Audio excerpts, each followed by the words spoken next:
Welcome, beautiful souls. This is She Who Rose, and I'm your guide, Amanda.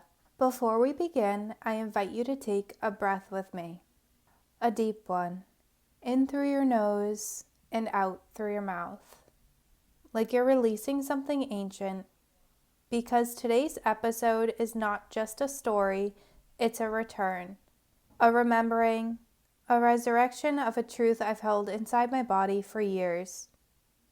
And I want you to listen gently, listen slowly, listen with parts of yourself that know what it feels like to lose something, to become someone else, to walk through a threshold you never expected to cross. Today I'm sharing the moment my life ended and the moment my soul returned.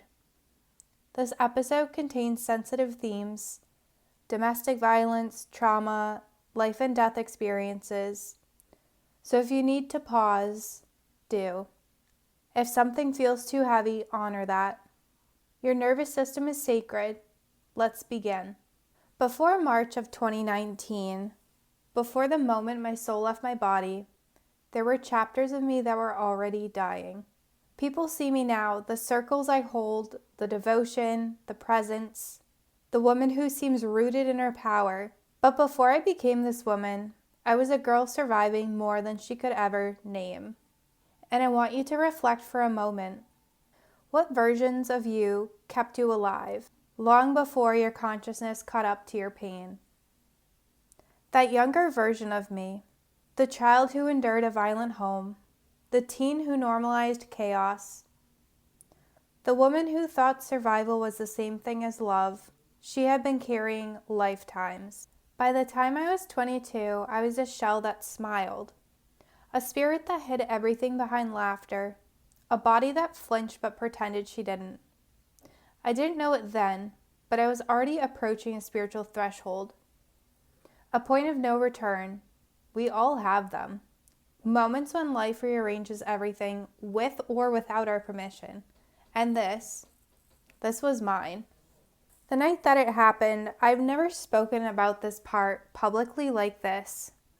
Not in this depth, not with this much truth. But today, I'm reclaiming my voice.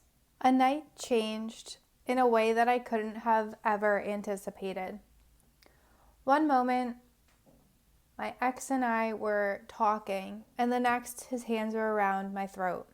The first time he squeezed until I could feel the world dimming, but then he stopped. He let go. I gasped for air like it was the first breath I'd ever taken. But within minutes, without warning, he came back.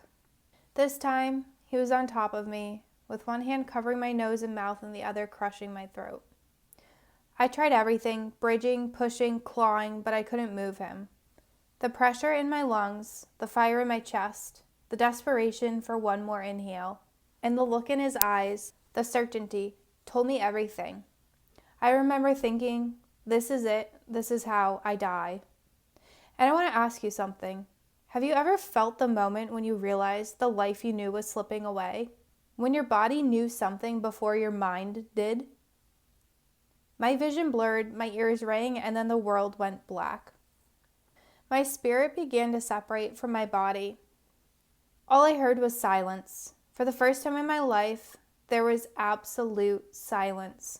No heartbeat, no breath, no pain, just floating. I was no longer in my body, I was above it.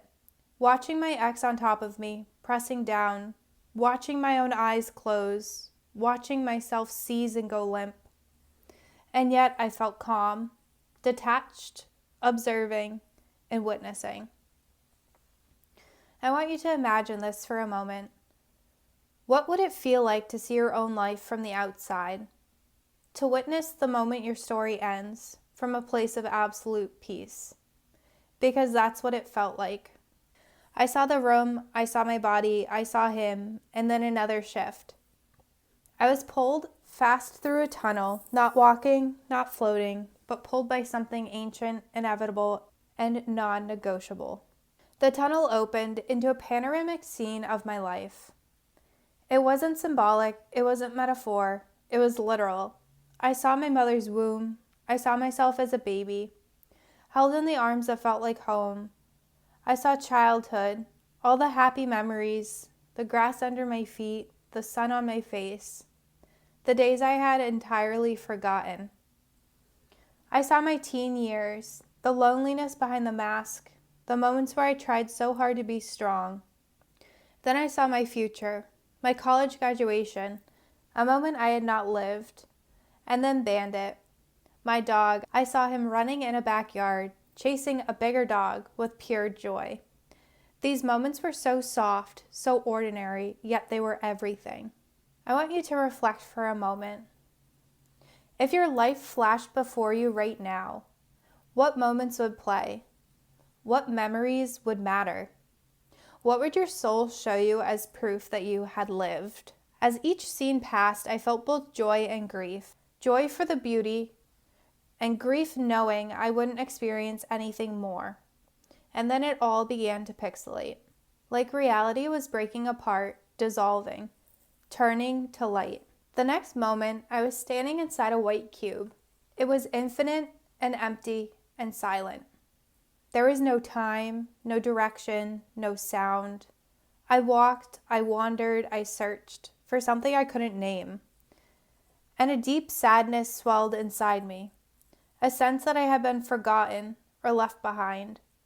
Have you ever felt like you were existing but not living? Like you were present but untethered? Like the world was moving but you were frozen in place? That was the white room. Then another shift, another tunnel. But this time I wasn't human, I was energy, awareness, consciousness, pure being. No fear, no pain, no story, just existence. And then I arrived. Before me was a being of light, brighter than anything on earth, but not blinding. It was warm, alive, infinite. It was God. Not the God I had learned about, but the God I had always felt. The creator, the source, the one. And the moment I stood in that presence, I remembered who I was. I remembered everything. I remembered the essence beneath my human identity. I remembered that I was made of the same light. And I want you to imagine something right now. What would it feel like to stand before pure love? Love that sees everything you've ever done, everything you've ever hidden, and holds you with infinite compassion anyway. That's what it was. I felt whole, more whole than I had ever felt in this lifetime. The peace was indescribable. The love was absolute. I begged to stay. But God spoke in a male voice that vibrated through my soul. You must go. And instantly I was ripped backwards through another tunnel and slammed back into my body. When I returned, I was paralyzed. I couldn't move. I couldn't speak. I was trapped inside a body that felt too small for the soul that had just come home. I saw him pacing, crying, saying, "She's dead. What did I do? She's dead." Then my leg twitched, just barely, but it was enough. He heard it, ran to me, jumped on top of me again. His eyes were black, crying, screaming, "I'll fucking kill you right now." Something in me, from beyond instinct, whispered, "You love me." He froze, got off, ran out, and I laid there, breathing again but not fully returned, alive but altered. When I say I came back different, I mean everything changed. The achiever, the fixer, the survivor, the girl who carried wounds like armor, she died that night. And the emptiness that followed felt like standing in a world I could no longer recognize. Ego death isn't romantic. It's raw, it's terrifying, and brutally chaotic.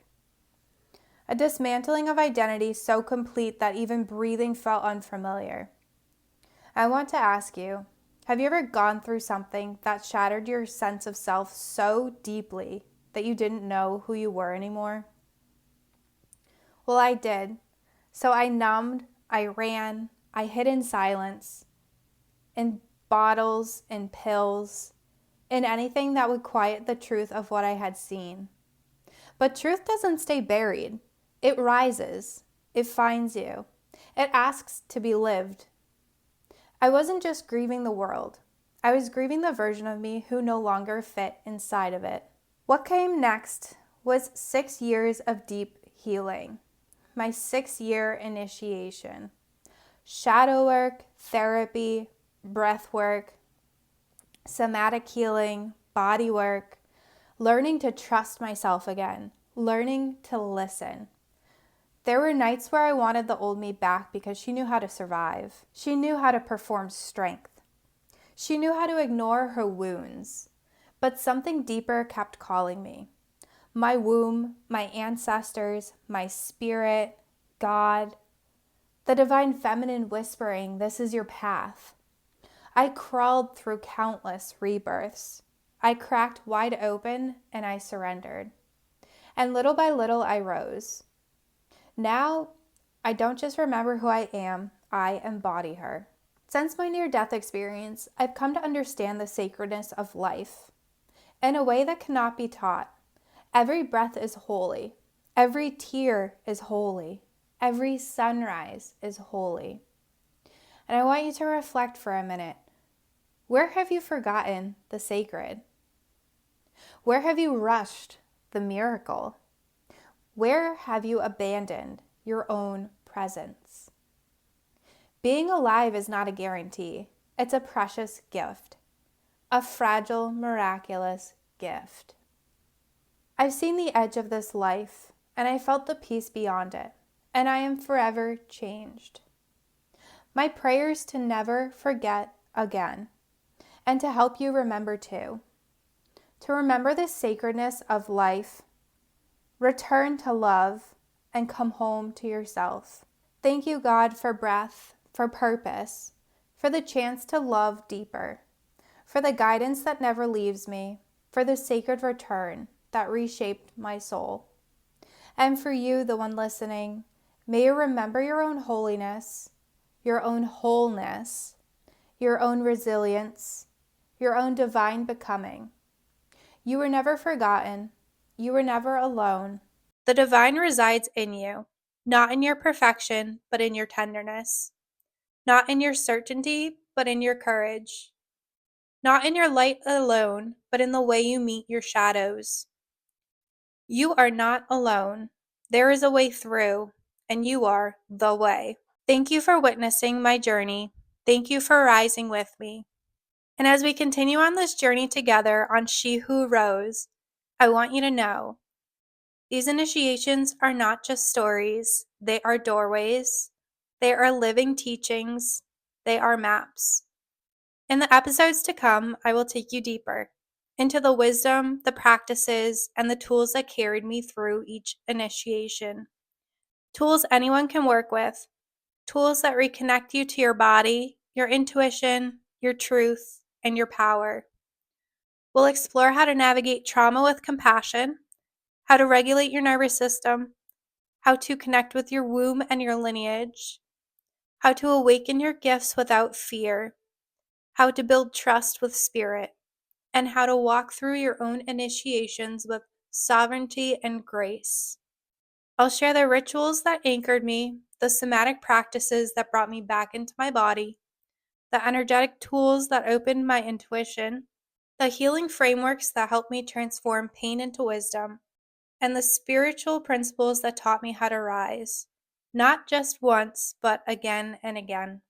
So if any part of my story resonated, stay close, because each week we'll peel back another layer, we'll walk deeper into the mystery, and I'll offer you what the earth, spirit, and my own lived experience have taught me. This is just the beginning. Together we will unravel the teachings. Together we will reclaim your power. Together we will rise. This is She Who Rose, and the journey continues. Thank you for listening to this episode of She Who Rose. If this story resonated with you, share it with someone you love, and subscribe so you don't miss our weekly conversations about healing, embodiment, and divine awakening. Until next time, beautiful soul, walk gently, walk with love, and walk the way. Bye.